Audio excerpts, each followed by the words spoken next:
Welcome back to Literature Guide. Today's video is about the Spenserian poets of the 17th century. They are called Spenserian because they followed the footsteps of their master Edmund Spenser. The Spenserian poets can be considered as a link between the two major writers of the period, Edmund Spenser and John Milton. This video gives you information about the major works produced by the Spenserian poets and the characteristics of their poetry.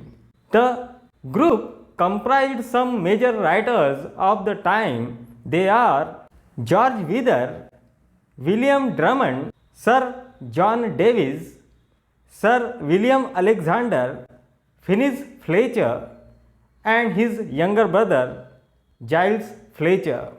I have tried my level best to give you useful information through this video on the Spenserian poets.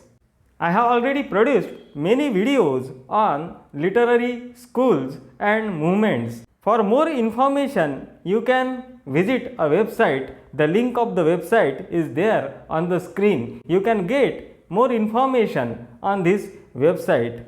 I am very much thankful to my subscribers and non-subscribers who have given great support to this channel Literature Guide. If you like the content produced by this channel, do like and subscribe Literature Guide. This channel will continue producing useful content for you in future also. If you have any suggestions, you can put your comment in the comment box below. I don't want to waste your time. Let's jump into a video and enjoy the video.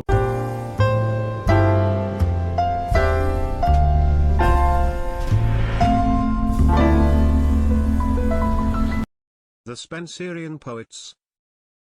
The school of Spenser was a group of the early 17th century poets who were highly inspired by the great poet Edmund Spenser. The Spenserian poets followed the footsteps of Edmund Spenser. They composed some superb pastorals, allegorical poems which were tinged with sensuousness, melody and music.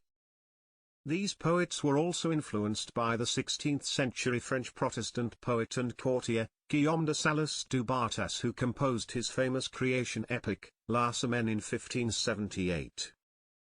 His creation epic was translated into English by Joshua Sylvester in 1605–06.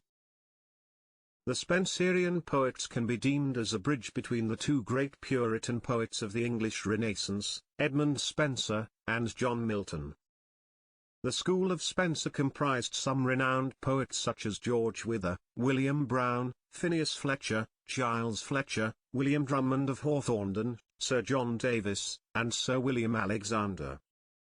George Wither, one of the followers of Edmund Spenser, composed many beautiful pastorals which contained freshness and charm of the English countryside with fine pictures of nature.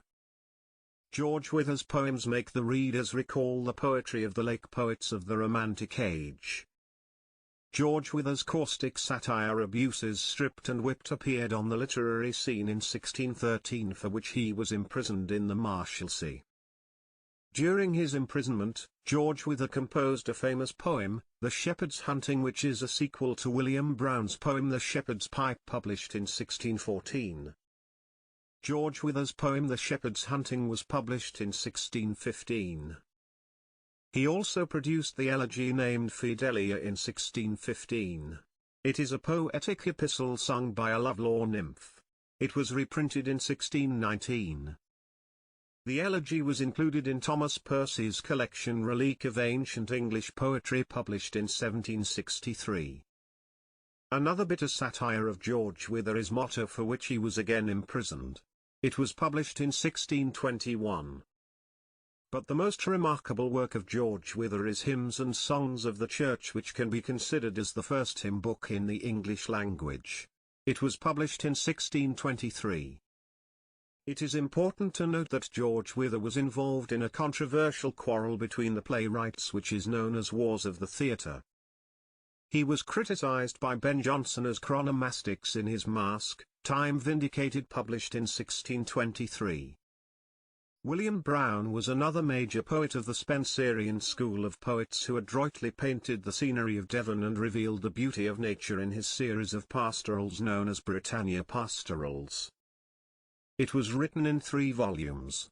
The first collection appeared in 1613 and the second was published in 1616. The third one remained unfinished and published in 1852. William Browne was a keen observer of nature who recorded each detail with great ease and skill. The influence of Browne can be seen on Milton's famous poems L'Allegro and his finest pastoral elegy Lycidas. William Browne's famous poem The Shepherd's Pipe appeared on the literary scene in 1614. But the influence of Edmund Spenser is more apparent in the literature of Phineas Fletcher. He composed an allegorical poem The Purple Island, or the Isle of Man, which was published in 1633. It was influenced by Guillaume de Salas du Bartas as well. The poem at first appears as a physical allegory which later on turns into a moral lesson, a clash between vices and virtues. It is an account of the human body and mind.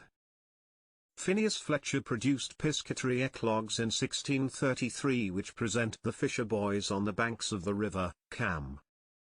Like his elder brother Phineas, Giles Fletcher was also a member of Spenserian group of poets. He produced his famous poem Christ's Victory and Triumph in Heaven and Earth, over and after death in 1610. There is a fine interplay of imagery and melody in the poem. Giles Fletcher's poem can be considered as a bridge between Spenser's famous epic poem, Faerie Queene, and John Milton's epic Paradise Regained. The Miltonic subject matter is artistically handled in Spenserian style by the poet. There is a fine picture of celestial bliss in the concluding part of the poem. Émile Leguise rightly remarks, in Giles Fletcher the spirit of gospel reigns supreme, to him religion is the source of happiness, not of gnawing scruples and dread. Giles Fletcher's poem Christ's Victory and Triumph in Heaven and Earth, over and after death has been written in 4 cantos which depicts a clash between justice and mercy, the temptation, the passion and the resurrection and ascension. The poem can be called as a worthy predecessor of Milton's Paradise Lost. William Drummond of Hawthornden, the Scottish poet and scholar, produced a poem The Rejoicings of the Fourth in 1617 which celebrates King James's visit to his native land Scotland. His lyrics are impregnated with melancholy sweetness and his love for natural scenery. William Drummond of Hawthornden produced a collection of poems Flowers of Zion, to which his poem A Cypress Grove later on added in 1623. The poem deals with the theme of fear of death. He also composed poems which lament over the loss of his fiancée Mary Cunningham. The Hawthornden Prize for Literature is perhaps the oldest British prize, established in 1919.